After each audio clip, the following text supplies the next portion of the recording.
Baik Bapak dan Ibu, kita mulai kegiatan kita eh, ruang kolaborasi yang terakhir Bapak dan Ibu untuk membersamai Bapak Ibu semuanya di jalur sinkronus ya, ruang kolaborasi 1 ya.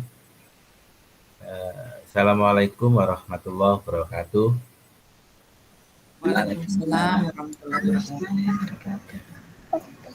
Waalaikumsalam warahmatullahi wabarakatuh. Waalaikumsalam. Salam dan bahagia Bapak dan Ibu, sejahtera untuk kita semuanya ya.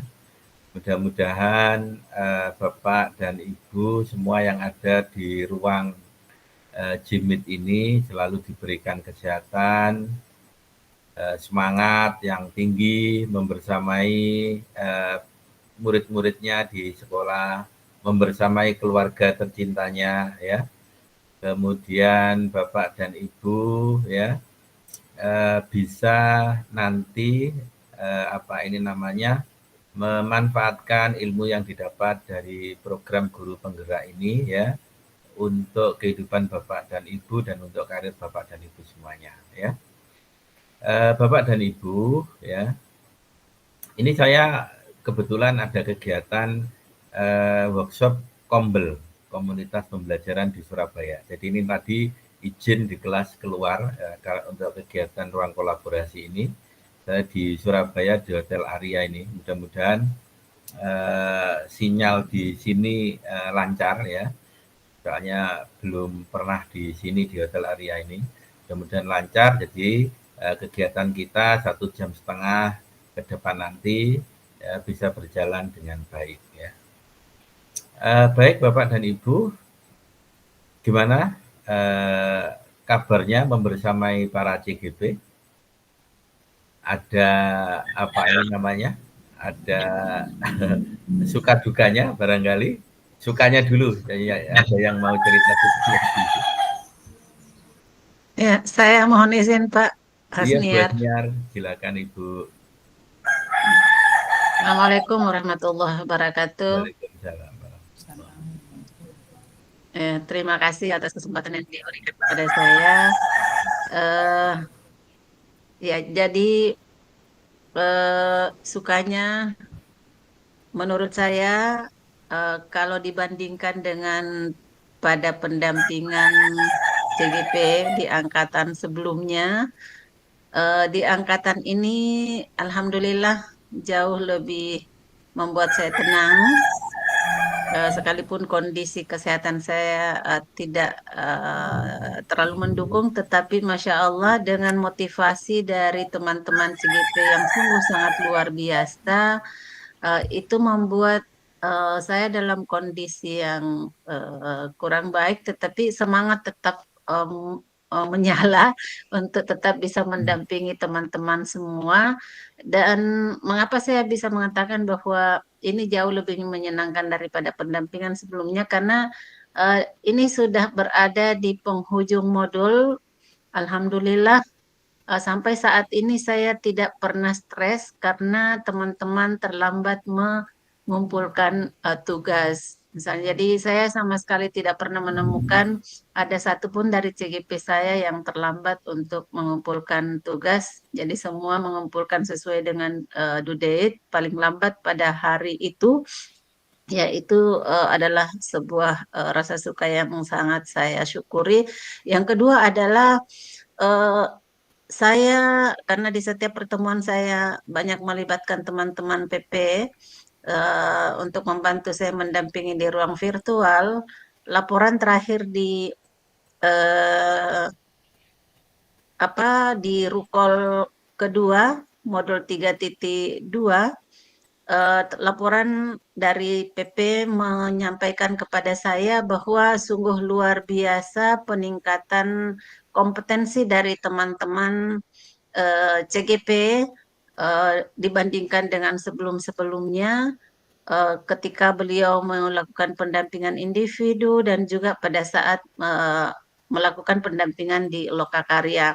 Terus terang Bapak dan teman-teman semua bahwa di awal saya mendampingi CGP sedikit agak apa ya, agak down melihat kondisi mereka karena jauh berbeda dibandingkan dengan angkatan sebelumnya dari segi kompetensi apa kemampuan apa berpikir kritisnya sangat kurang. Terus terang saja eh, ya sangat sangat sepi. Jadi di room itu sangat sepi kalau mereka lagi berdiskusi. Tapi masya Allah di akhir-akhir kemudian meningkat sedikit demi sedikit dan yang paling menggembirakan adalah ketika yang saya katakan tadi pada ruang virtual Rukol 3.2 PP menyampaikan bahwa sungguh sangat signifikan peningkatan kompetensi teman-teman dalam hal berbicara, rasa percaya dirinya sudah sangat meningkat dibanding dengan sebelum-sebelumnya.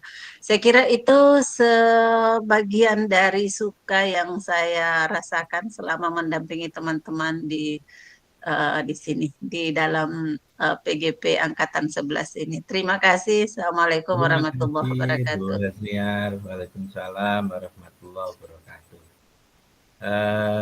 Ya, barangkali ada yang bercerita dukanya 1 atau 2 menit dari Bapak Ibu. Suka semua ini kelihatannya. Monggo Pak Umran. Pak Umran ya. Bismillahirrahmanirrahim. Assalamualaikum warahmatullahi wabarakatuh. Waalaikumsalam. Waalaikumsalam Izin warahmatullahi di kendaraan yang ingin berbagi terkait suka untuk pendampingan kali ini karena kebetulan di Angkatan 9 kemarin Pak sempat bertugas di Palu, ada nilai tambah yang luar biasa yang saya rasakan. Pertama itu saat ini saya rasakan seperti inilah model teman-teman CGP kemarin yang saya dampingi. Ya. Ternyata betul-betul apa yang kita serukan untuk aplikasi implementasi dari materi yang kita rasakan, yang kita ajarkan kemarin, hari ini juga kita rasakan. Dan luar biasa, karena terus terang saya sebagai kepala sekolah tentu jarang bersentuhan langsung dengan murid, namun dengan diberikannya kesempatan kami untuk bergabung di rekognisi ini, saya kedekatan yang begitu harmonis dengan anak-anak kami, murid-murid kami, membangkitkan pengingat buat saya ketika saya masih jadi guru. Dan sungguh luar biasa pendekatan-pendekatan dan kolaborasi dengan anak-anak kami hari ini jauh-jauh berbeda, dan ternyata seperti inilah bagaimana mengajarkan dan memberikan peluang anak-anak kita sebagai kebutuhan mereka dalam belajar. Begitu pun merasakan bagaimana cara agar guru-guru kami nanti dalam mengajar secara langsung, bagaimana kami ketika melakukan komunikasi, ketika bersosialisasi, berkolaborasi dengan tadi. Ini yang pertama Bapak. Tentu yang kedua, nilai tambah ya saya berharap mudah-mudahan kami semua di sini di Republik Indonesia dah lulus, sehingga pendukung untuk SKP-nya lancar-lancar saja. Saya kira itu Bapak. Terima kasih. Terima kasih Pak Umran, terima kasih. Waalaikumsalam warahmatullahi wabarakatuh. Baik Bapak dan Ibu ya. Paket modul 3 ini ya betul-betul Bapak dan Ibu itu dipersiapkan sebagai pemimpin pembelajaran ya. Di modul 3.1 Bapak dan Ibu ya ini diharapkan bisa bagaimana menarik sebuah keputusan ya dari beberapa kemungkinan ya. Ada sebuah masalah yang termasuk bujukan moral atau dilema etika. Kemudian kalau bujukan moral jelas ya, tapi kalau dilema etika maka mungkin ada beberapa tahapan yang untuk menguji dilema etika itu apakah betul-betul dilema etika. Di modul 3.2 Bapak dan Ibu ya diminta untuk memahami akan aset ya. Kemudian di modul 3.3 ini bagaimana seorang guru itu ya bisa membuat sebuah program yang berpihak kepada murid ya. Bagaimana bisa melibatkan voice ya, choice dan ownership ya. Baik Bapak dan Ibu ya. Mohon izin untuk share screen dulu. Ya.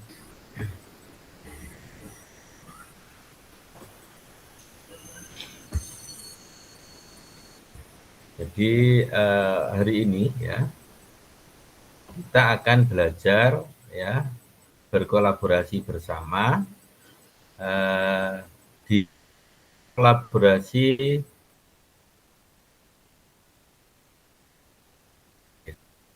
sisa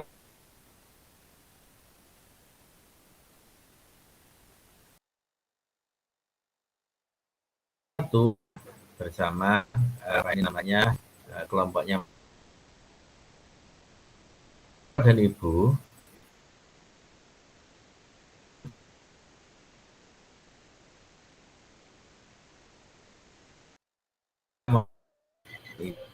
dan putus-putus Pak, mohon maaf.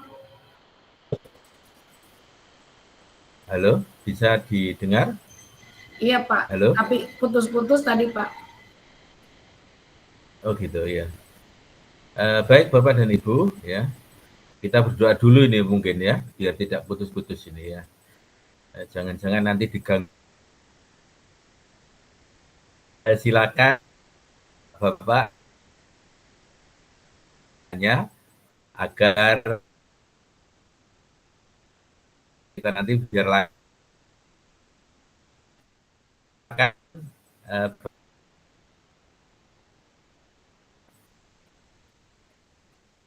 silakan Pak Abdul Qadir, Pak Sahrudin, Pak Alinka, Pak Tahir.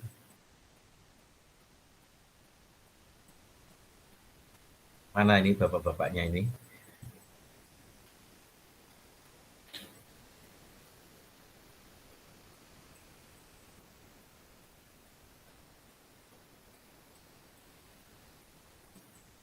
Ya, bapak-bapaknya masih sholat.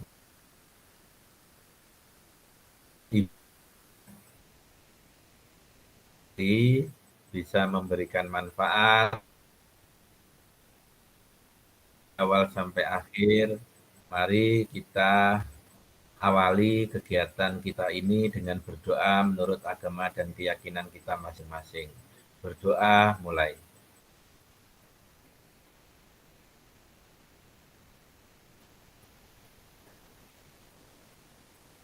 Selesai.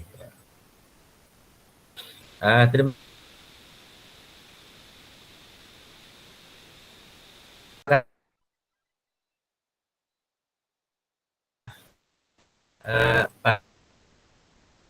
Pak ya modul 3 titik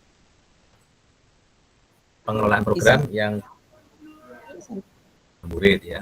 Di sesi 1 ini adalah review materi dan penugasan ya. Bapak dan Ibu ya. Identitas dari modul ini, paket modulnya adalah pengelolaan positif pada murid ya. Kemudian sesi pembelajarannya, sesi yang pertama yaitu review materi dan penugasan. Waktunya 2 JP Bapak dan Ibu ya. 2 JP itu masing-masing 45 kali 2 sehingga nanti kita 1,5 jam ke depan ya. Mudah-mudahan nanti jam 13.30 kita bisa mengakhiri ruang kolaborasi yang ketiga yang terakhir ini ya Bapak Ibu di program CGP rekognisi ya.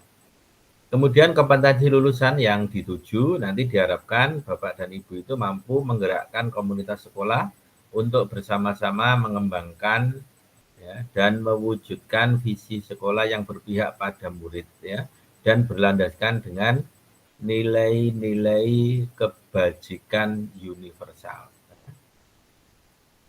Kemudian yang kedua, diharapkan nanti Bapak dan Ibu itu bisa melakukan pendampingan kepada seluruh komunitas sekolah untuk dapat menggunakan pendekatan reflektif dan ya interaktif ya dalam mengelola program dan sumber daya di sekolah.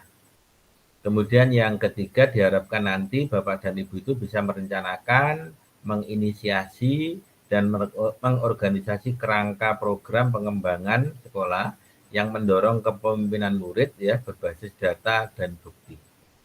Jadi nanti kita berbasis data Bapak dan Ibu ya di kurikulum Merdeka ini apapun yang kita rancang, apapun yang akan kita kelola ke depan ya harus betul-betul berdasarkan data yang ada ya. Salah satu data yang ada yang mungkin bisa dipakai adalah tentang raport pendidikan. Kemudian Bapak dan Ibu diharapkan nanti juga bisa memfasilitasi ya pelibatan orang tua atau wali murid dan masyarakat dalam pengembangan sekolah untuk meningkatkan kualitas belajar murid. Jadi orang tua perlu juga dilibatkan dalam hal pembelajaran putra-putrinya Bapak dan Ibu ya. Kemudian diharapkan nanti Bapak dan Ibu itu bisa menyadari ya bahwa murid itu sebagai mitra bagi guru dan pembelajaran ya. Yang berikutnya adalah diharapkan nanti Bapak dan Ibu juga bisa mengupayakan terwujudnya lingkungan sekolah yang mendukung tumbuhnya murid-murid ya yang mampu menjadi pemimpin dalam proses pembelajarannya sendiri. Kemudian berikutnya diharapkan nanti bisa menerapkan konsep kepemimpinan murid ya pada program atau kegiatan sekolah ya. Kemudian capaian khusus dari modul ini Bapak dan Ibu diharapkan bisa menunjukkan pemahaman tentang konsep kepemimpinan murid dan kaitannya dengan profil pelajar Pancasila. Terus bisa juga nanti diharapkan bisa menunjukkan pemahaman tentang apa yang dimaksud dengan suara, pilihan, dan kepemilikan murid ya. Voice, choice, atau ownership itu. Kemudian juga diharapkan nanti Bapak dan Ibu bisa menganalisis sejauh mana suara, pilihan, dan kepemilikan murid ya dipertimbangkan dalam program intrakurikuler, kokurikuler, ekstrakurikuler ya untuk mewujudkan lingkungan yang menumbuh kembangkan kepemimpinan murid. Ya. Kemudian bisa mengidentifikasi strategi tumbuhnya kepemimpinan murid ya. Kemudian merancang sebuah prakarsa perubahan di sekolah dalam bentuk sebuah program atau kegiatan dengan menggunakan ya.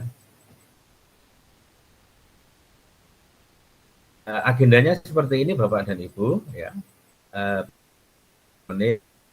Review materi 65 dan review penugasan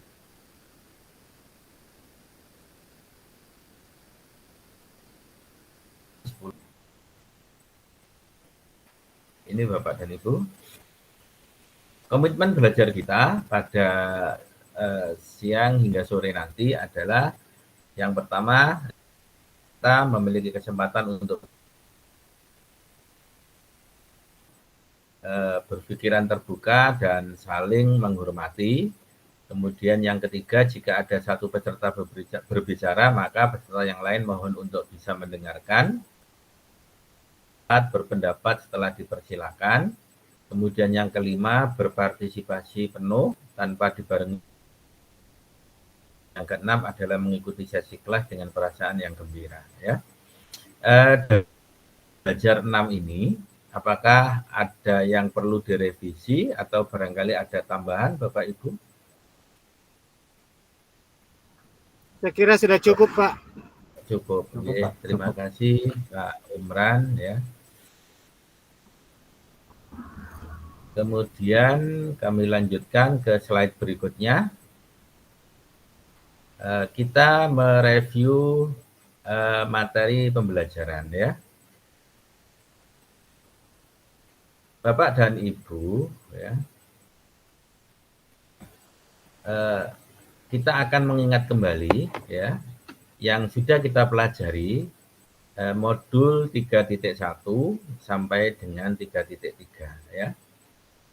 nanti Bapak dan Ibu buka link, ya linknya saya taruh di sini ya. Seperti biasa Bapak dan Ibu ada beberapa pertanyaan di sana.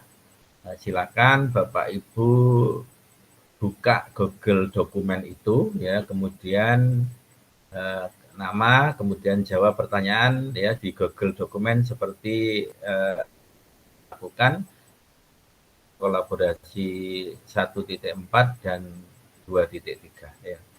Dipersilakan Bapak dan Ibu ya. Kami beri waktu untuk mengisi itu sekitar 10 menit lah ya.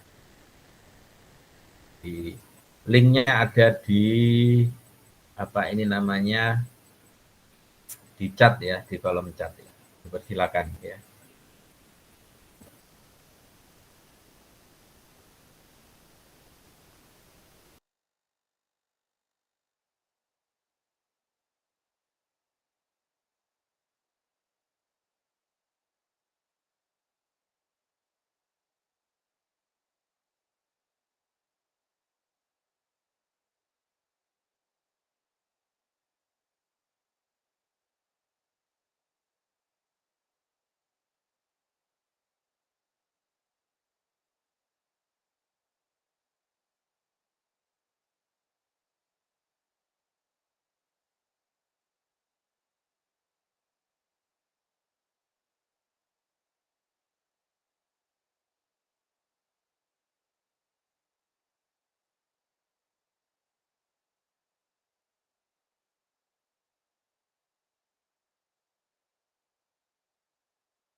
Sudah selesai Bapak Ibu.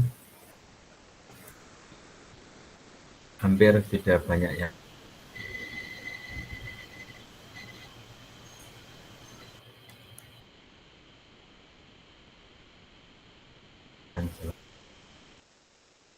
Umran masih kurang 2.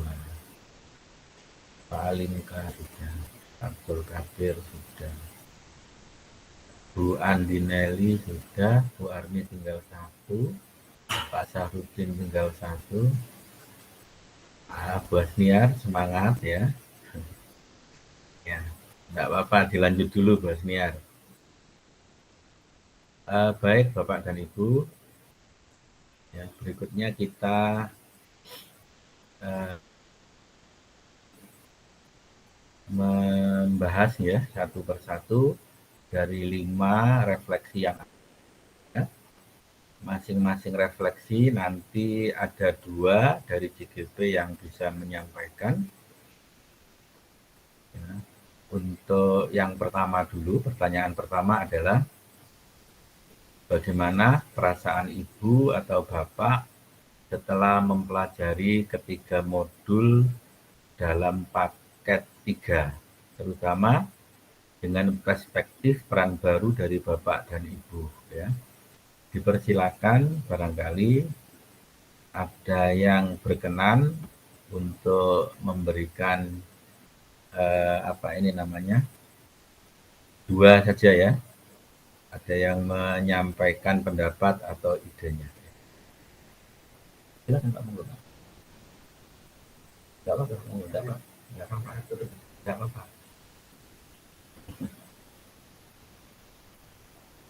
Oke. Ini sama teman soalnya. Bu Rosanti, dipersilakan Ibu. Baik, terima kasih banyak Pak. Bismillahirrahmanirrahim. Assalamualaikum warahmatullahi wabarakatuh. Mohon maaf, Pak, suara saya masih serak, batuk. Ya. Wah, Izin ya, Pak. Bu, silakan. Ya. Saya ingin memaparkan jawaban saya terkait pertanyaan-pertanyaan yang ada, yang merupakan refleksi dari paket modul 3. Yang pertama di sini, perasaan yang ingin saya gambarkan pada saat mempelajari paket 3, yang jelasnya saya merasa bangga, bahagia karena bisa mendapatkan kesempatan untuk mempelajari ilmu yang baru buat saya, ilmu yang sangat bermanfaat buat saya, dan insya Allah itu akan saya implementasikan juga kepada teman-teman yang lain. Artinya paket modul 3 ini kan memberikan pemahaman bekal buat calon-calon pemimpin, katakanlah. Jikapun nantinya misalnya saya tidak di kedua posisi itu, menjadi pemimpin kepala sekolah atau misalnya pengawas, saya rasa tidak menjadi masalah. Bukan berarti bahwa ilmu itu tidak bermanfaat buat saya, tetapi saya rasa bukan hanya untuk itu pengimplementasinya. Dalam kehidupan sehari-hari, tidak menjadi kepala sekolah dan tidak menjadi pengawas, ilmu ini pun sangat bagus sekali. Dan tadi saya katakan bahwa artinya ilmu ini pun bisa diimplementasikan ke teman-teman yang lain, bisa diimbaskan ke teman-teman yang lain.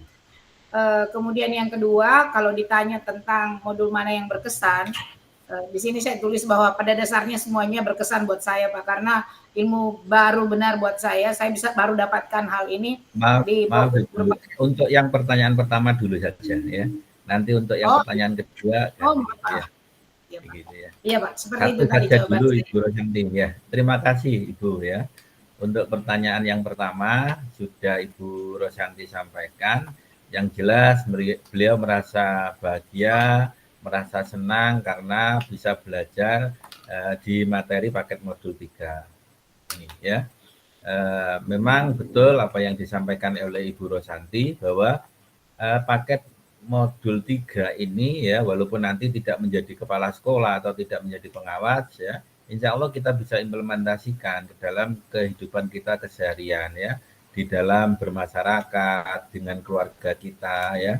Paket modul 3 ini juga 31, 32 atau 33 ini akan bisa kita implementasikan, kita gunakan.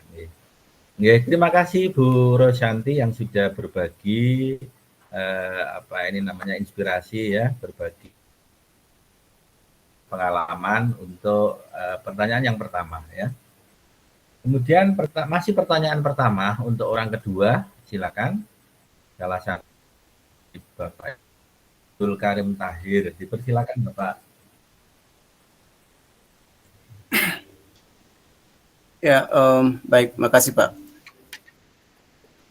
Pertanyaan tentang bagaimana perasaan Ibu Bapak setelah mempelajari ketiga modul dalam paket 3, terutama mengenai perspektif peran baru Anda. Baik, setelah saya mempelajari paket modul 3 ini, terus terang seperti juga Ibu Rusyanti tadi mengatakan, saya sangat bangga sekali, senang sekali bahwa punya kesempatan untuk mempelajari materi-materi pada 3 modul ini. 3 modul ini itu memberikan paradigma baru tentang bagaimana pengelolaan pendidikan, terutama sekali adalah bagaimana siswa dijadikan sebagai pusat pendidikan atau pembelajaran. Terus terang ini materi ini jarang sekali ditemukan di luar program ini, dan saya katakan bahwa baru di program inilah materi-materi yang sangat bagus ini kita temukan. Tentang yang pertama mengenai misalnya pengambilan keputusan, saya kemudian menjadi sadar ternyata pengambilan keputusan itu tidak semudah yang kita bayangkan, bahwa lahirnya sebuah keputusan itu melalui sebuah pertimbangan yang sangat banyak, sangat mendalam. Kalau di modul ini kita diajarkan 9 langkah pengambilan dan penilaian keputusan. Itu luar biasa sekali, terutama ketika kita diperhadapkan pada dilema etika. Dan terus terang ini sangat bermanfaat sekali ketika kita menghadapi problem di sekolah yang berkaitan dengan anak-anak kita. Saya katakan kalau kita keliru dalam mengambil keputusan, itu sama dengan bisa saja mengorbankan masa depan anak-anak kita. Kemudian di modul 3.2 itu luar biasa bagaimana paradigma kita diubah, dan yang selama ini seringkali dalam pengelolaan aset sekolah atau aset daerah, kita seringkali menggunakan pendekatan defisit. Bagaimana kita mengeluh ketika kita mau melakukan sesuatu, selalu kita mengeluhkan tentang kekurangan ini, kekurangan itu, dan seterusnya. Kita terus-menerus berputar di sekitar kelemahan-kelemahan yang kita miliki, sehingga kita disibukkan untuk membenahi apa yang ada, membenahi apa yang kurang. Nah, jarang sekali kemudian kita menggunakan paradigma pengelolaan aset itu berbasis aset, bahwa kita memaksimalkan apa yang kita miliki sambil kemudian mengelola apa yang masih kurang gitu. Jadi apa yang ada yang kita punya itu yang kemudian kita maksimalkan, kita gunakan dengan sebaik-baiknya dibanding dengan hanya menyibukkan diri mengukur apa kekurangan yang kita miliki.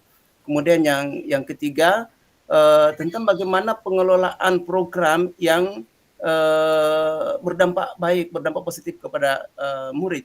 Ini juga jarang sekali kemudian disorot, bahwa selama ini kita sering mengatakan bahwa siswa itu adalah anak kecil yang tidak memiliki apapun, termasuk tidak memiliki potensi yang mereka bisa didengarkan suaranya, mereka bisa diperhatikan pilihannya, dan juga bagaimana menumbuhkan rasa kepemilikan terhadap program yang kita lakukan.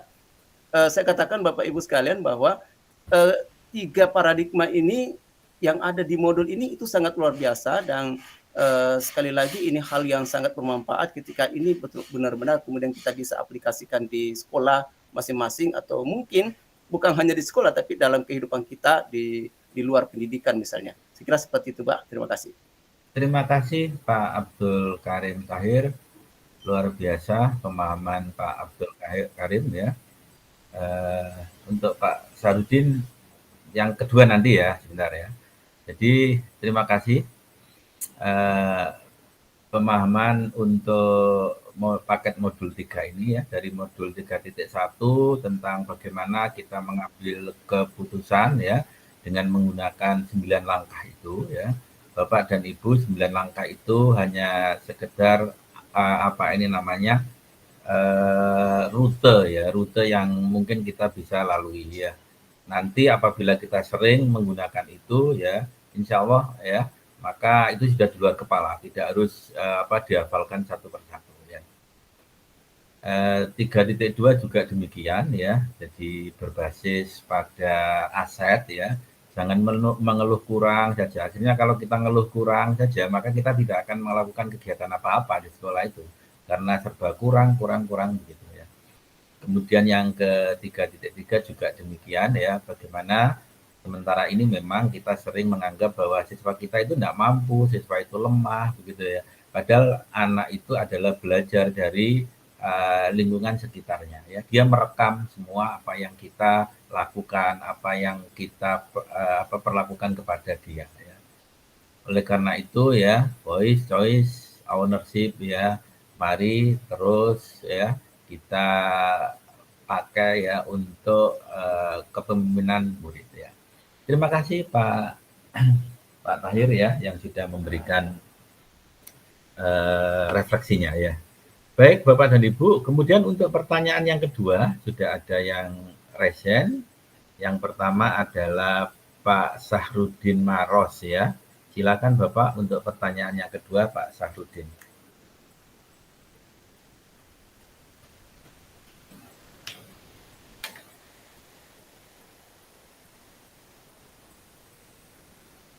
Halo Pak Sahrudin.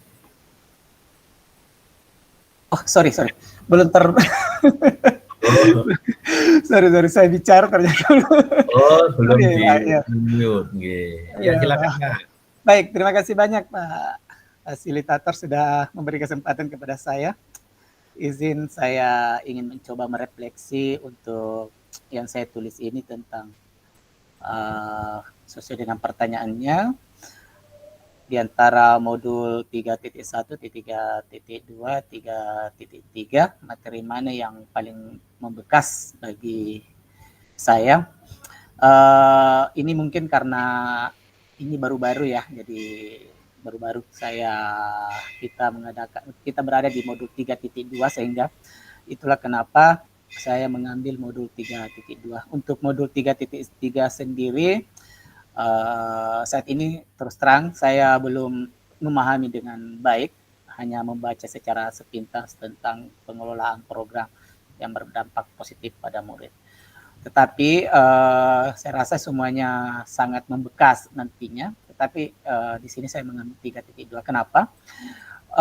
Saya mengambil contoh kenapa modul 3.2 ini sangat berkesan menurut saya. Saya pada saat presentase ruang kolaborasi untuk CGP saya, salah satu kelompok itu di modul 3.2 ini dalam mengambil keputusan, mengambil aset itu, memetakan aset di mana aset ada 7 aset ya, modal manusia, modal sosial, politik, modal agama, budaya, modal fisik, dan modal lingkungan. CGP ini betul-betul mereka mendatangi, dan kebetulan dia mengambil untuk daerah Kecamatan Bantimurung, di mana di Kecamatan Bantimurung itu terkenal dengan wisatawannya ya. Jadi di sana itu bukan wisatawan, apa istilahnya, daerah-daerah yang menjadi destinasi. CGP ini mendatangi untuk mengetahui modal-modal apa saja yang kira-kira mereka bisa ambil. Salah satu contoh modal yang mereka datangi itu tentang modal fisik ya, modal fisik. Di modal fisik ini betul-betul mereka mendatangi seperti apa-apa yang mereka bisa kembangkan ya. Dikembangkan, misalkan dia datangi daerah yang ada pabrik di sana, namanya pabrik Bosowa, dia ke sana melihat apa yang mereka kira-kira kembangkan ya untuk nantinya di sini di modal fisik ini.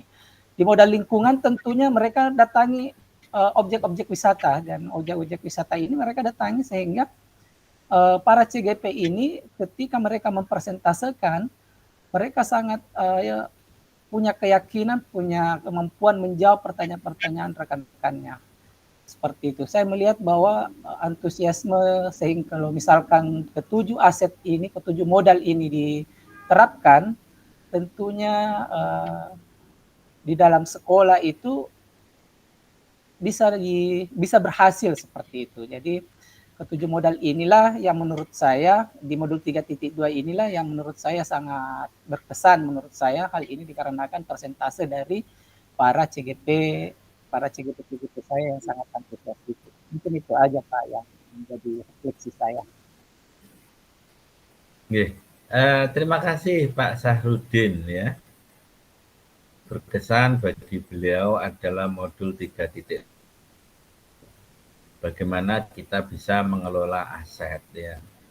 Pak Sahrudin,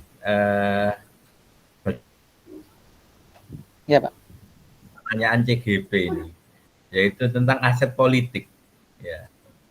Barangkali Ya. bisa diberikan penjelasan untuk teman-teman kita. Ya, untuk CGP itu saya melihat untuk aset politiknya itu mereka mendatangi seperti kantor camat ya, di kantor kecamatan. Jadi mereka melihat bahwa kecamatan itu di kantor camat terutama itu, dan mereka ke kelurahan biasanya dia melihat apa yang kira-kira mereka mau bisa manfaatkan di kelurahan-kelurahan itu. Misalkan ketika dia ke kelurahan ketemu dengan Pak Lurahnya, tetapi pada saat itu dia tidak sempat, saya lihat hanya foto-foto di depan kantor camat dengan kantor kelurahan, tetapi mereka mampu menjelaskan bahwa Pak Lurah ini bisa dimanfaatkan untuk didatangkan ke sekolah, mungkin memberikan arahan atau bimbingan-bimbingan khusus mengenai mungkin apa-apa sumber daya di kecamatan atau kelurahan itu yang bisa dimanfaatkan ke sekolah. Jadi mereka bisa memanfaatkan Pak Lurahnya atau Pak Camatnya seperti itu. Saya melihat mereka membahasakan seperti itu.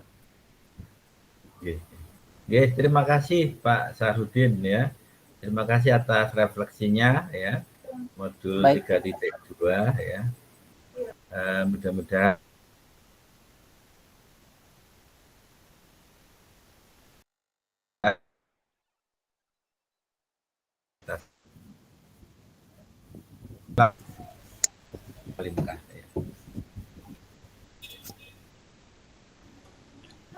Izin Pak, ya, suara saya terdengar?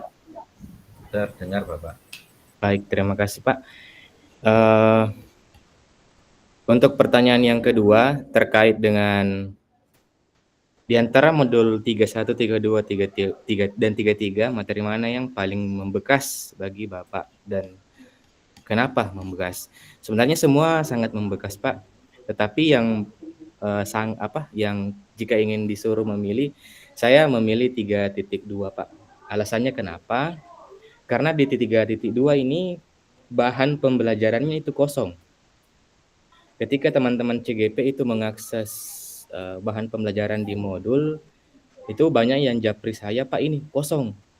Sehingga di situ saya tanyakan ke admin, Bu ini dan seterusnya. Tunggu saya teruskan ke admin utama.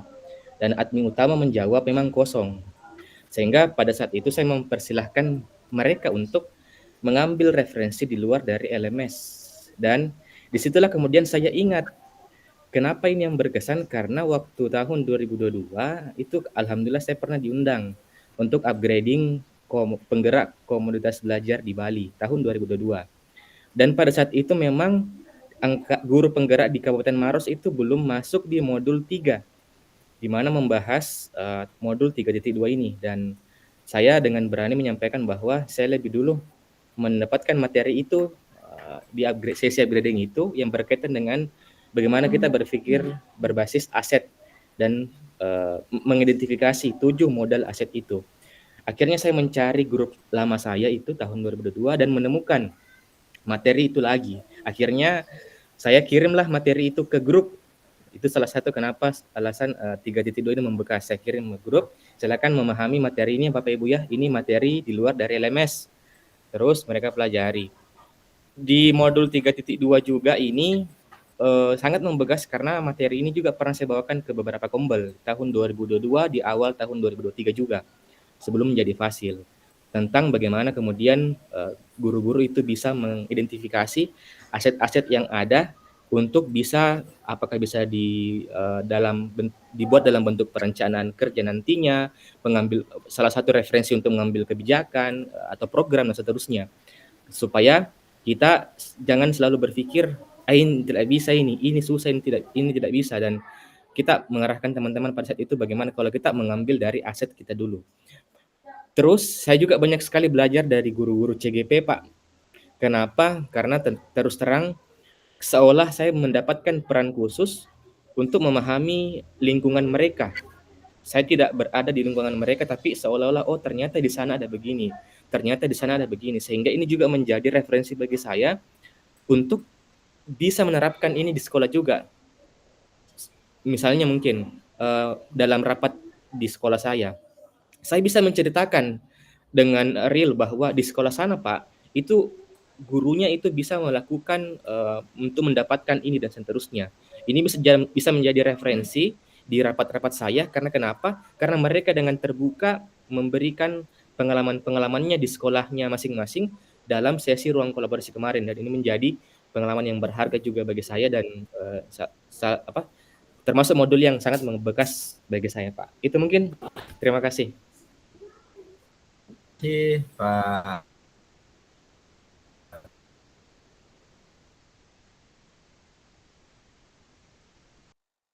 Suaranya terputus-putus, Pak. Berbagi. Masih putus-putus, bisa didengar, Bapak Ibu? Oke, sekarang sudah bisa, Pak. Ya. Sudah, Pak, tapi putus-putus, Pak.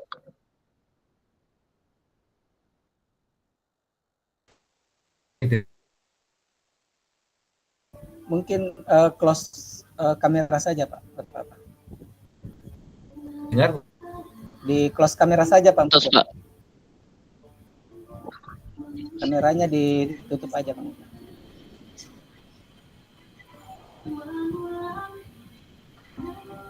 Off kamera saja, Pak.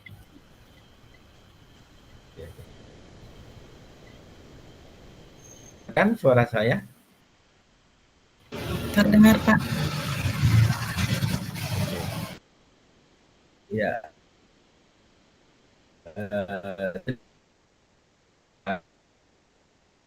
Praktek baik beliau ya. Pengalaman-pengalaman beliau, dan setuju sekali Pak Alimka.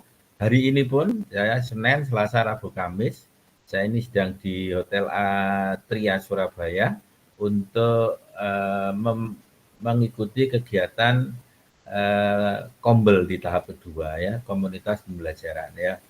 Bapak dan Ibu ya, berdasarkan 2 hari yang saya dapatkan ini bahwa saya merasa bahwa Kombel itu sangat sangat dibutuhkan sekali ya. Saya kira ini nanti bisa menjadi kendaraan bagi Bapak dan Ibu untuk mensosialisasikan ya materi-materi yang Bapak Ibu dapat di program kegiatan guru penggerak ya. Jadi mohon nanti ya kombel-kombel yang ada di sekolah Bapak dan Ibu diaktifkan ya. Itu nantilah sebagai ajang ya bahwa Bapak dan Ibu nanti bisa berbagi informasi tentang praktek baik yang sudah Bapak dan Ibu dapatkan ya dari kegiatan guru penggerak ini ya. Oke, terima kasih untuk Pak Sahrudin dan Pak Alimka yang sudah berbagi ya untuk berefleksi pada materi pertanyaan yang kedua ya. Baik Bapak dan Ibu, silakan untuk pertanyaan yang ketiga ya. Silakan ada yang mau berefleksi 2 ya. Silakan resen. Yang belum tentunya.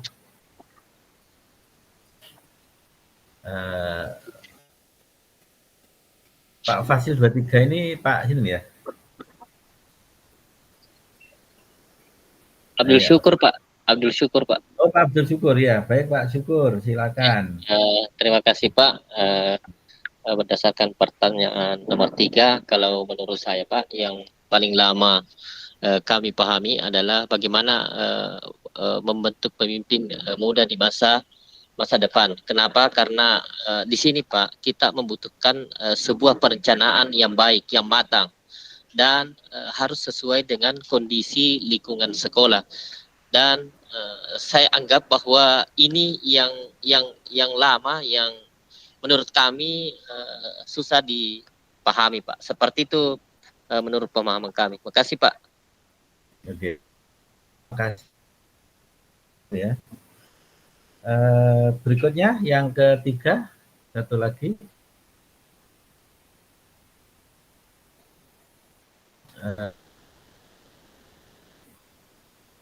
Pak Umran.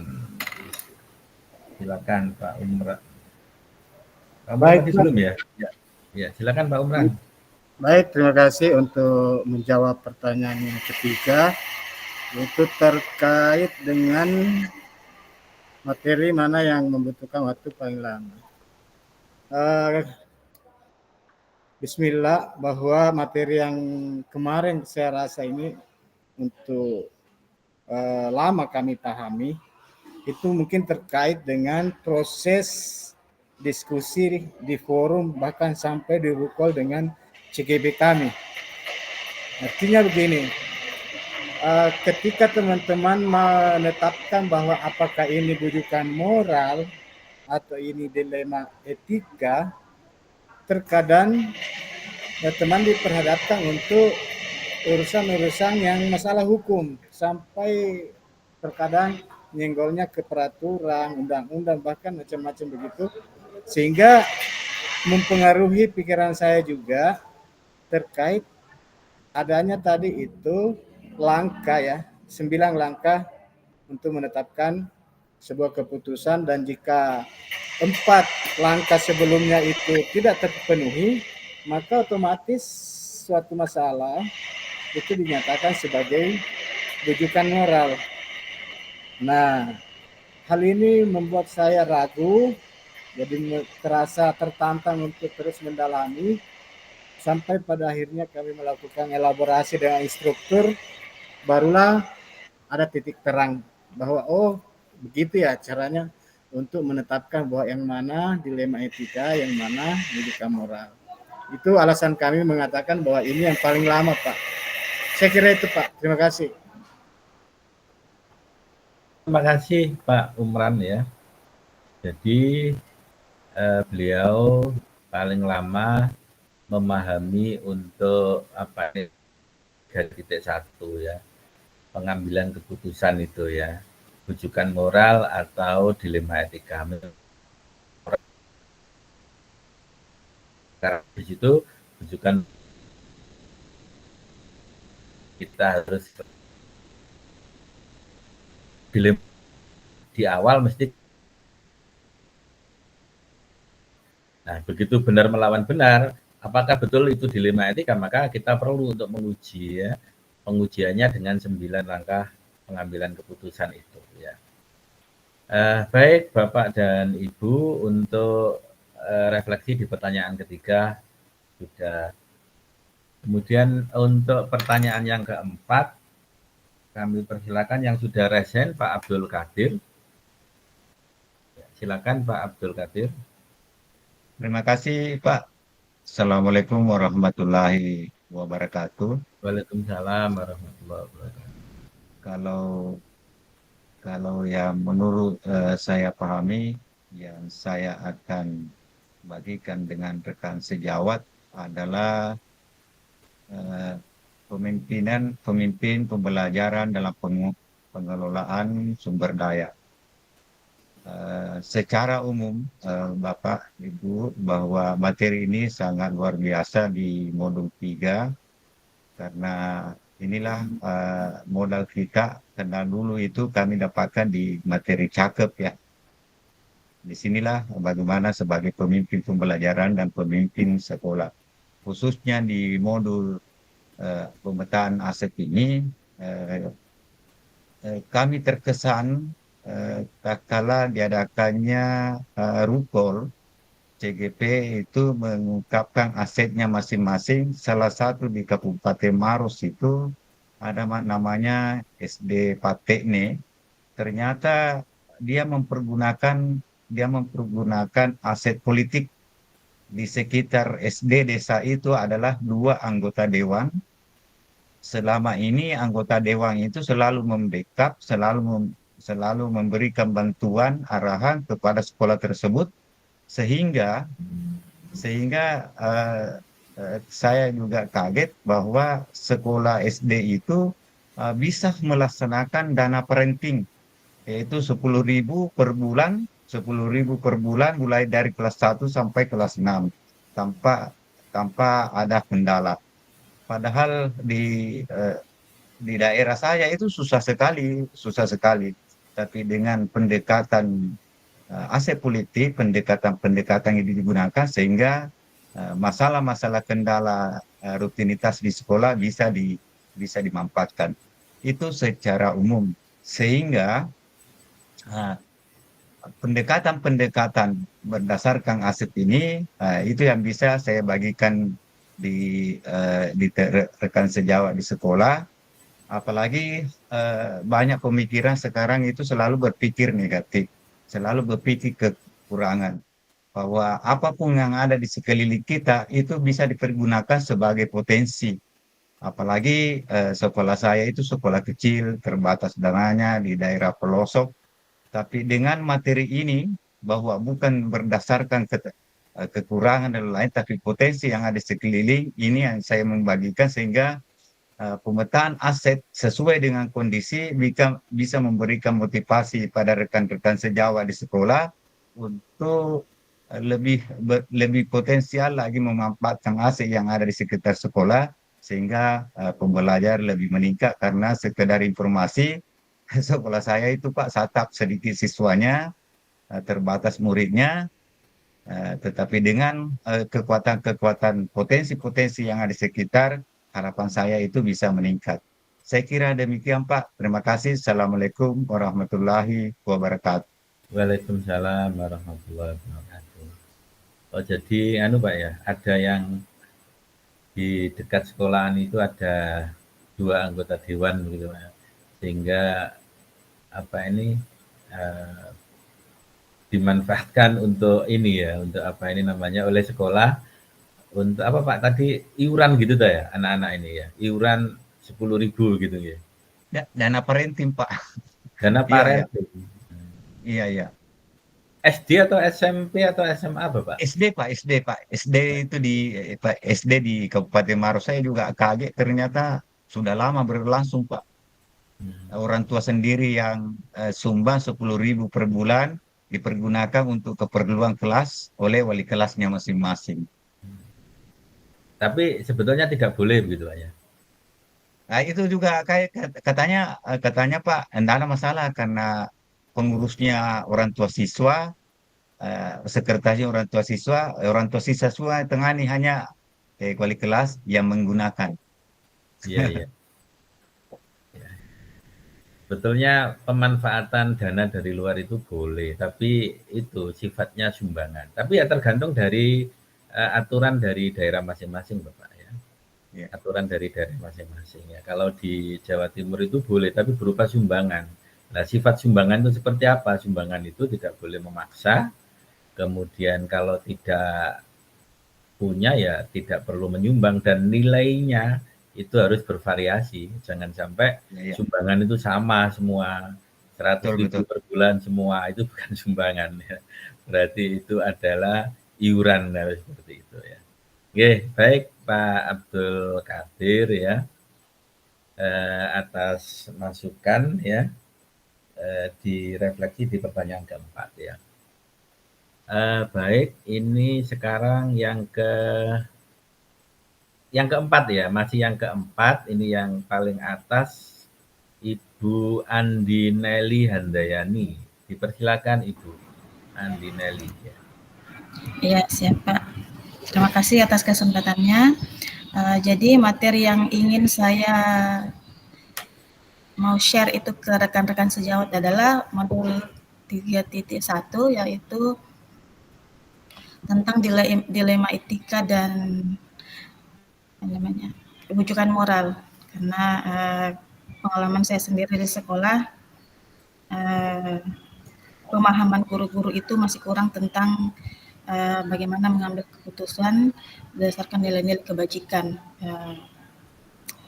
Di sekolah saya Pak baru 1 guru penggerak, selebihnya masih belum lolos seleksi sehingga materi-materi seperti di modul 3.1 ini masih banyak yang kurang paham.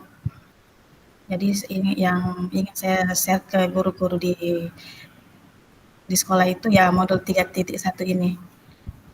Jadi bagaimana memberikan keputusan dengan bijak, karena selama ini pengalaman saya yang saya lihat guru-guru, utamanya guru BK selalu memvonis siswa hanya dari sudut pandang mereka tanpa melihat alasan apa yang dilakukan siswa sehingga berbuat kesalahan seperti itu, Pak.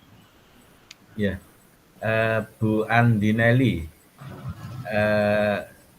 dengan cara seperti apa kira-kira nanti Ibu akan mensosialisasikan modul 3.1 itu kepada teman-teman yang ada di lembaga Ibu minimal?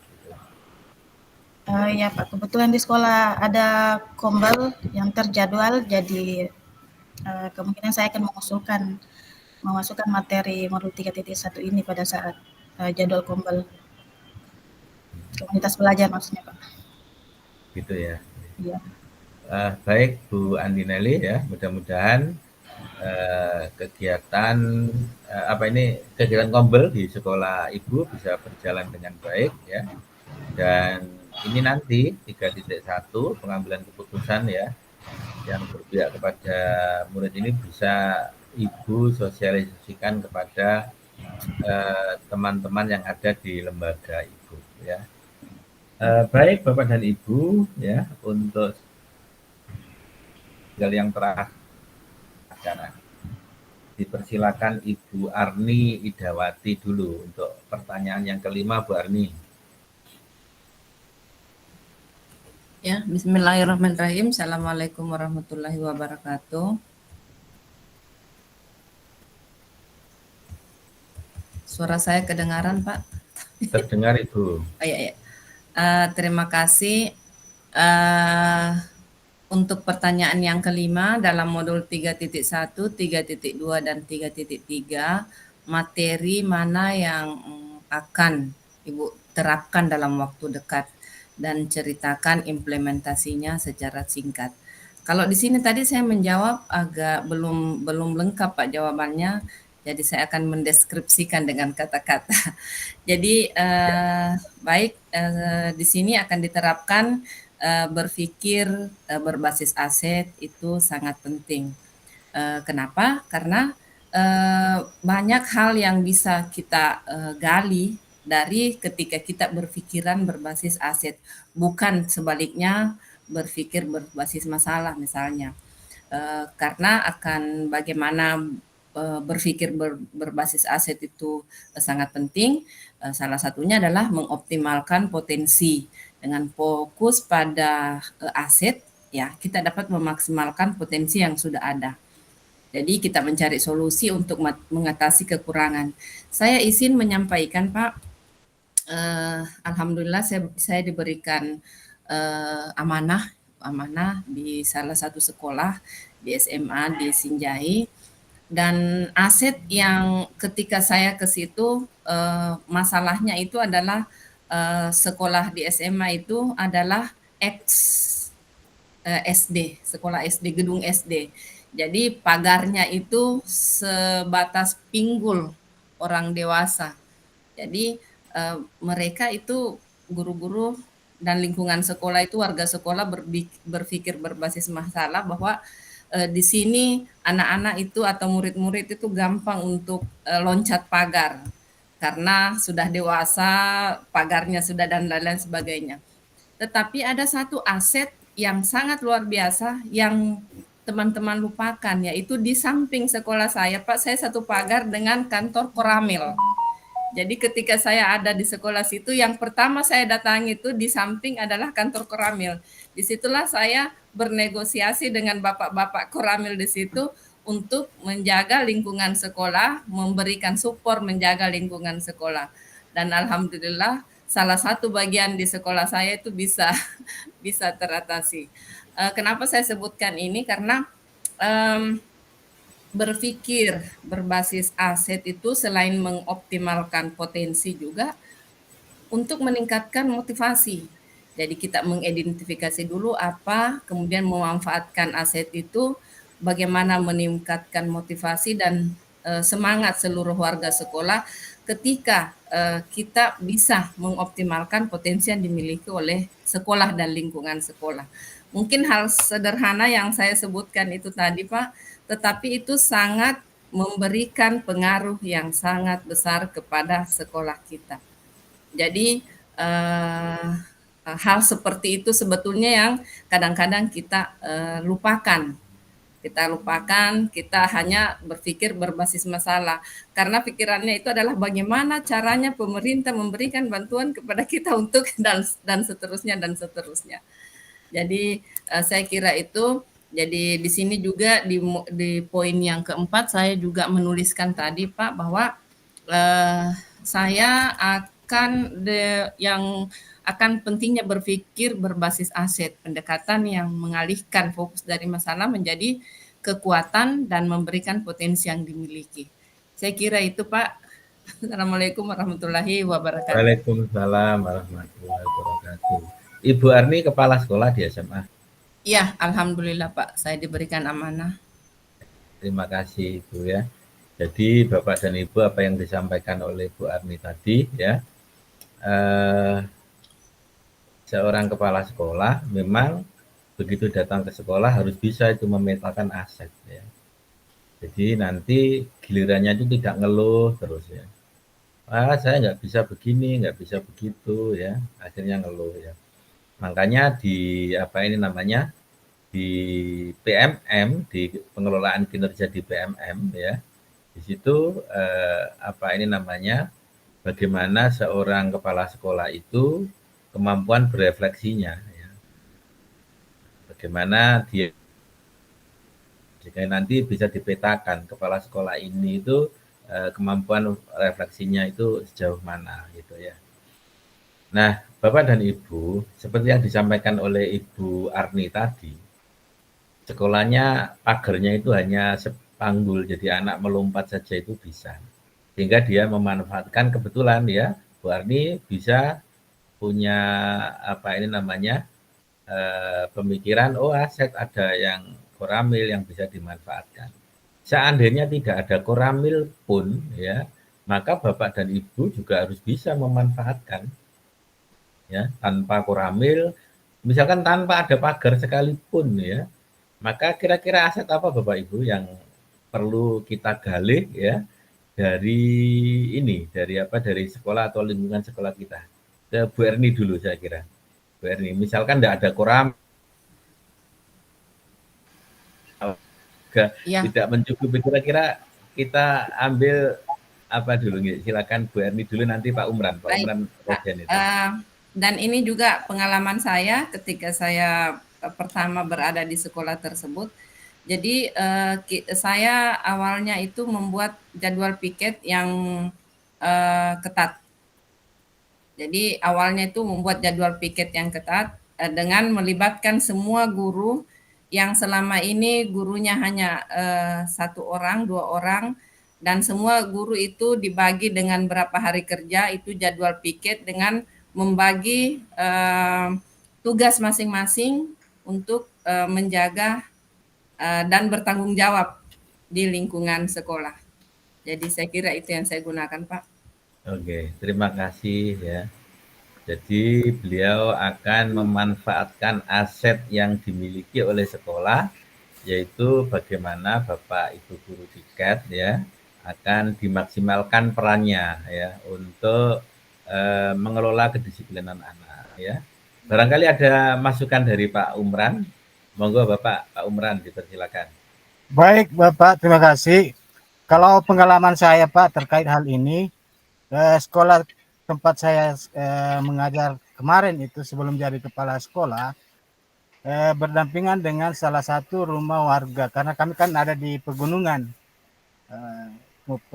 terus di sekitarnya itu ada masjid dan ada sanawiyah. Nah, agar keamanan di sekolah kami, kebetulan di sekolah kami saat itu tidak ada tenaga bujang. Nah, saya ke sebelah itu, ke rumahnya warga itu, tanya-tanya, ini warga ijazahnya ijazah apa sih? Nah, ternyata beliau itu tamatan PGA, Pendidikan Guru Agama, yang kesehariannya sebagai petani. Nah, di sana saya mencoba mengusul ke dinas dan alhamdulillah diterima sebagai penjaga sekolah. Dan hari ini sampai hari ini itu mulai masuk 2009 kemarin, dan hari ini itulah yang menjadi salah satu kami memanfaatkan adalah melibatkan orang lain atau masyarakat sekitar untuk ikut menjadi bagian dari sekolah. Karena saya berpikir bahwa salah satu cara agar keamanan sekolah paling tepat ya orang yang ada di sekitar saja yang jagain. Rupanya kebetulan warga yang bersangkutan adalah punya ijazah dan potensi untuk itu. Alhamdulillah hari ini beliau bertugas sebagai penjaga sekolah. Seperti itu Pak kemarin. Oke. Terima kasih Pak Umran yang sudah memberikan tambahan masukan ya. Jadi luar biasa Bapak Ibu ya. Bagaimana Bapak Ibu ini bisa melirik ya kira-kira aset apa yang kita miliki ya untuk menutup itu ya. Seandainya semuanya itu tidak ada Bapak dan Ibu, maka kita kembali lagi ke modul 1.4 Bapak dan Ibu ya. Modul 1.4 apa Bapak Ibu?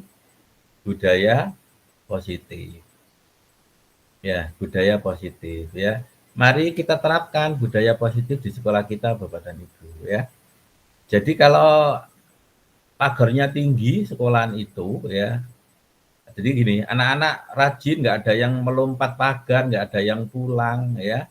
Tetapi sekolahan itu pagarnya tinggi, masih belum bagus. Coba bayangkan jika sekolah Bapak dan Ibu itu tidak memiliki pagar, tapi nggak ada yang lompat pulang ya, tidak ada yang melanggar kedisiplinan walaupun tidak ada pagar lah, itu yang paling bagus sebetulnya. Ya, penilaiannya yang paling bagus adalah seperti itu. Nah, itu nanti kita bisa dapatkan apabila anak-anak itu sudah terbiasa dengan budaya positif ya. Modul kita 1.4 Bapak dan Ibu. Ya. Bagaimana anak-anak itu sadar ya akan arti dari disiplin ya. Jadi disiplin itu bukan untuk membuat anak-anak itu mengikuti kita, tetapi anak-anak itu betul-betul muncul dari intrinsiknya ya, dari faktor internal dari anak itu yang perlu kita tumbuhkan ya di budaya positif itu, sehingga tanpa pengawasan, tanpa jaga, tanpa pagar ya mungkin anak-anak itu akan bisa bertanggung jawab ya. Pak Abdul Qadir, iya ada Pak yang disampaikan tambahan. Ya, yang saya tambahkan Pak tentang pagar, sekedar informasi kalau di sekolah saya itu tidak ada pagarnya Pak. Iya, Tapi Pak. lucunya itu anak-anak nanti disuruh pulang kalau baru mau pulang. Istilahnya dia merasa enak sekali di Nyaman. sekolah. Jadi kebetulan saya satap di satu SD, hanya lapangan di situ. Tidak ada pagarnya, tetapi anak-anak betah sekolah, jadi istilahnya bolos ya. Betul sekali bahwa bagaimana itu menanamkan budaya positif Pak di sekolah sehingga anak-anak merasa senang di sekolah. Saya sependapat dengan Bapak tadi bahwa walaupun tidak ada pagar, kalau budaya positif bagus bisa terlaksana dengan baik seperti saya praktikkan di sekolah Pak. Begitu saja Pak, terima kasih. Assalamualaikum warahmatullahi wabarakatuh. Waalaikumsalam warahmatullahi wabarakatuh. Terima kasih Pak Abdul Qadir ya. Ya Bapak dan Ibu ya, kadang-kadang kita itu merasa tidak sabar ya untuk menerapkan budaya positif itu. Untuk memposisikan diri kita sebagai pemantau dan sebagai manajer, itu kadang-kadang itu kita nggak sabar ya. Jadi butuh kesabaran, butuh ketelatenan ya untuk menerapkan budaya positif yang ada di lingkungan kita. Terima kasih Bapak dan Ibu. Yang terakhir Bu Hasniar ya. Bu Hasniar dipersilakan untuk berefleksi pada soal yang kelima. Silakan Ibu.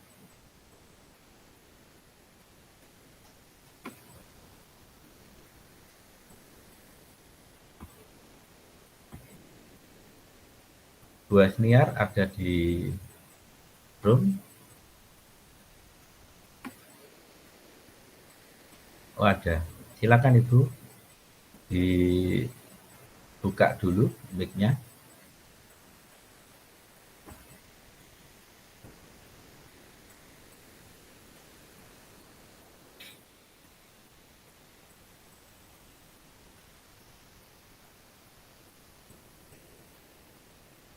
Halo, Bu Hasnia, bisa mendengar suara saya?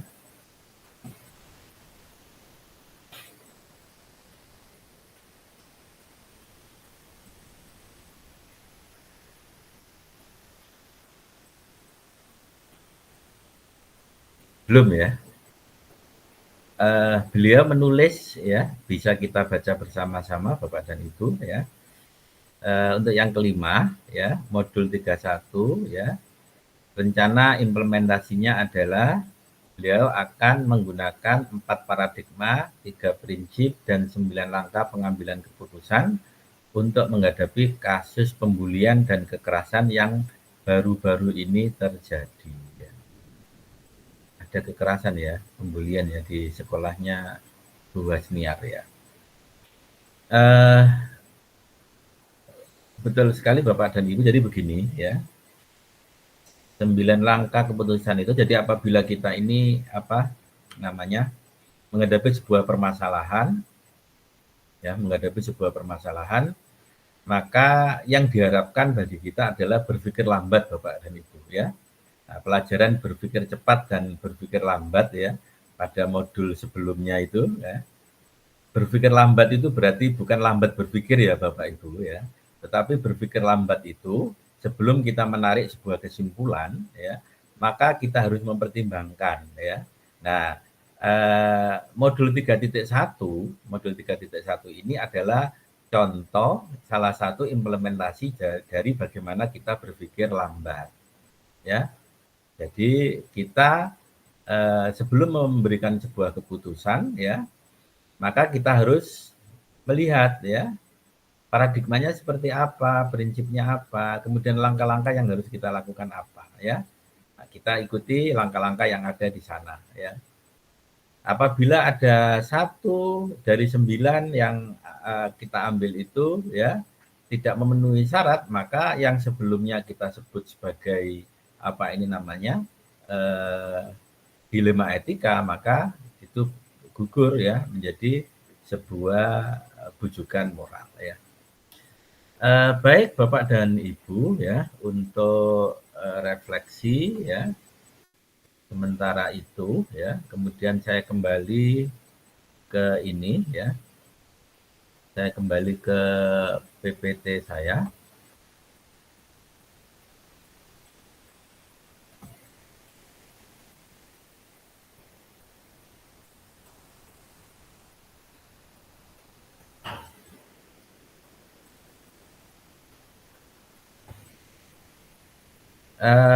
Sebelum ke penugasan Bapak dan Ibu, adakah yang perlu kita diskusikan lagi?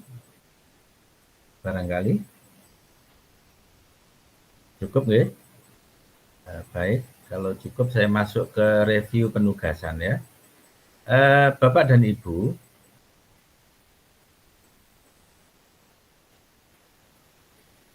berikutnya nanti Bapak dan Ibu akan melaksanakan ruang kolaborasi yang kedua ya. Ruang kolaborasi yang kedua besok berarti nanti seperti biasa silakan Bapak dan Ibu untuk membentuk kelompok yang pertama, kemudian menyepakati jadwal ya.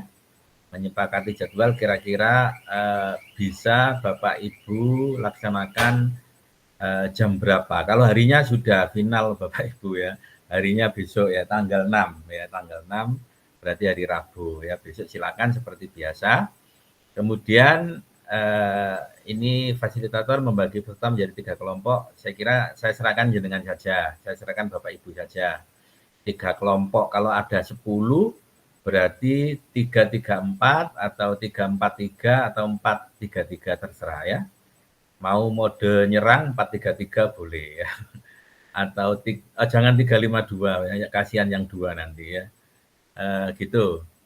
Kemudian tugasnya nanti juga bisa Bapak dan Ibu baca di LMS ya. Nah, itu merancang program atau kegiatan yang mendorong aspek suara, pilihan, dan kepemimpinan murid ya, kepemilikan murid. Jadi owner voice, choice, dan ownership ya. Silakan nanti masing-masing kelompok untuk merancang program itu, kemudian nanti didiskusikan bersama ya. Itu Bapak dan Ibu untuk ruang kolaborasi. Adakah yang perlu ditanyakan untuk penugasan ruang kolaborasi yang kedua, Bapak Ibu? Cukup ya? Oke, terima kasih kalau cukup ya. Berikutnya Bapak dan Ibu ke penugasan aksi nyata ya, penugasan aksi nyata. Untuk penugasan aksi nyata ini nanti Bapak dan Ibu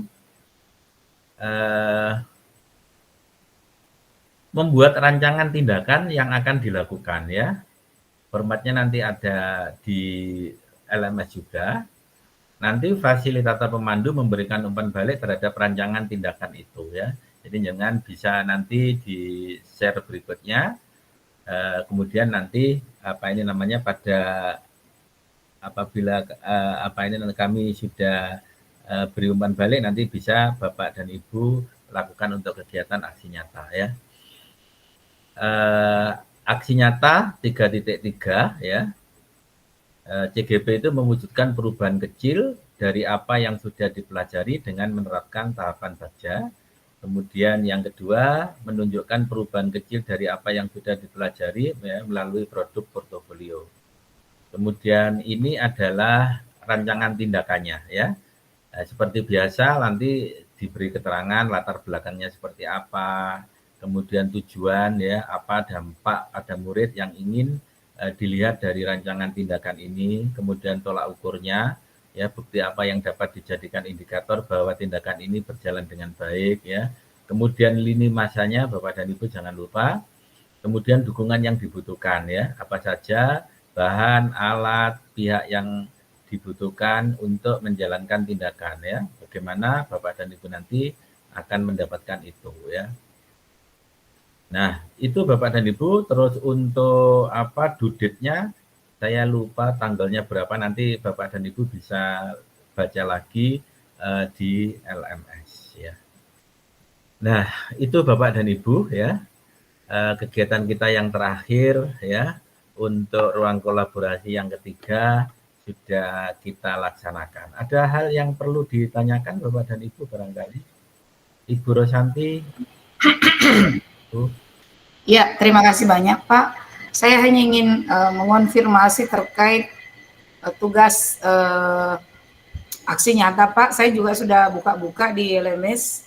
Yang saya pahami di sini di LMS rekognisi kita disuruh untuk membuat rancangan program, tapi hanya alur B dengan A saja Pak.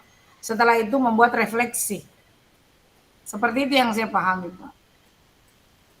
Iya, iya Ibu ya. Jadi B sama A ya. Iya Pak. Ya. Oke ya. Ya dipersilakan nanti Ibu ya, silakan. Pak Alim kah? Baik Pak.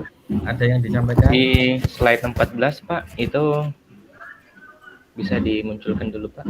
Oke, slide 14. Ya.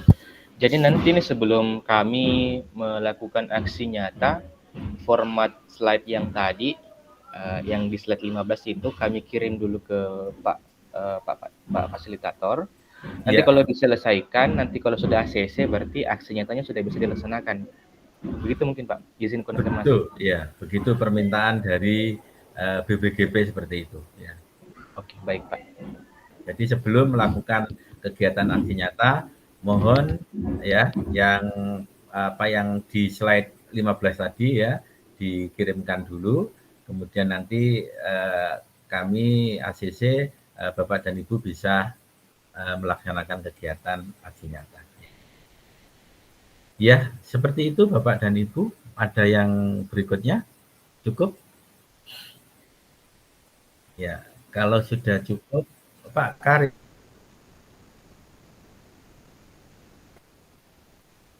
Ya, baik, makasih Pak.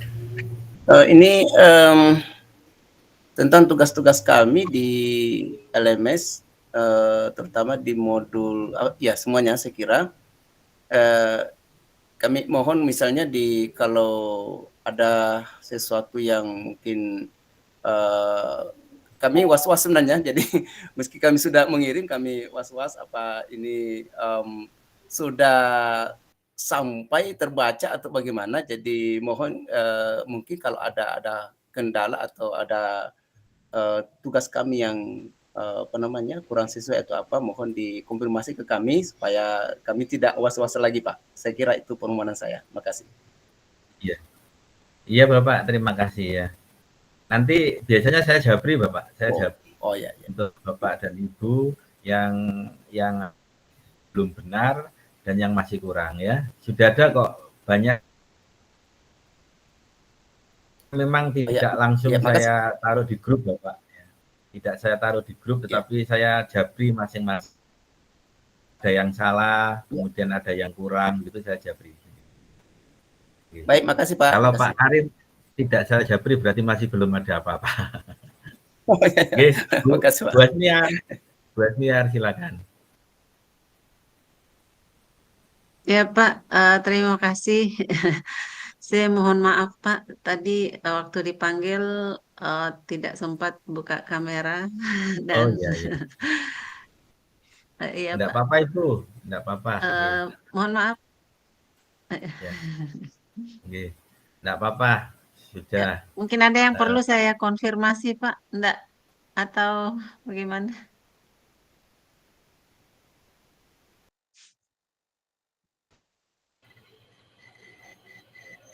Cukup Bu, enggak masalah. Ya, enggak masalah. Ya. Oke, Bapak dan Ibu. Makasih Pak, makasih. Kelas 02 ini luar biasa ya. Sebuah pengalaman bagi saya menjadi fasil pemandu di kelas Sulawesi dengan Bapak Ibu. Banyak pengalaman yang saya dapat dari Bapak Ibu. Dan saya sebagai fasil pemandu Bapak dan Ibu ya, barangkali ada hal yang kurang berkenan ya, baik kata-kata ataupun apa ini namanya yang saya japri malam-malam, kebetulan kok saya nemu ada yang kurang tugasnya atau apa, saya kok kurang berkenan dari Bapak Ibu, saya mohon maaf yang sebesar-besarnya ya. Ada yang mau main ke Jawa barangkali silakan nanti japri ya ke saya ya, bisa main-main ya. Saya Lamongan, ada sekitar 50 sampai 60 kilo dari Surabaya ya. Kita bukan hanya sebatas hubungan fasil dan CGP rekognisi ya, tapi mudah-mudahan kita juga bisa menjadi keluarga yang nantinya bisa menjadikan apa ini amal baik kita ya. Terima kasih sekali lagi Bapak dan Ibu, mohon maaf barangkali apa yang saya sampaikan ya masih jauh dari ekspektasi panjenengan semuanya ya. Selamat sore Bapak dan Ibu, saya akhiri. Assalamualaikum warahmatullahi wabarakatuh. Silakan menggunakan masih mau diskusi di sini Pak. Silakan. Bagaimana kalau pembagian? Iya, pembagian masih dipakai, silakan monggo Bapak Ibu. Ya, terima kasih saya banyak. stop record dulu ya. Kita lanjut Bapak Ibu.